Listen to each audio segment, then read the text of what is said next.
ल साथीहरू, तपाईँले हिजोअस्ति भर्खरकै कुरा सुनिहाल्नुभयो होला होइन। नेपालमा चाहिँ 25 करोड पैसा चाहिँ भेटियो भनेर। तर त्यो पैसा भेटेको चाहिँ बाटोमा होइन क्या, कुद्दै गरेको गाडीभित्र। त्यो पनि सानो भ्यानमा होइन, ठुलो ट्रकमा हो क्या।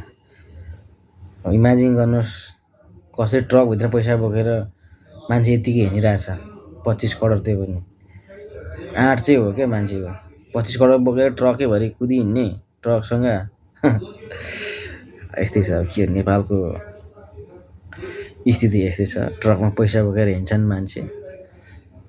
अब हामी यस्तो गरिब मान्छेलाई गोजीमा बोक्ने पैसा छैन, ट्रकमा बोकेर हिँड्छन् मान्छेहरू। के भन्नु अब कसलाई के भन्ने होइन। हामी त अब सिधासोझो मान्छे, जसले पैसा बोक्यो जसले भेट्यो भने हामीलाई के लिनु दिनु केही छैन, होइन त।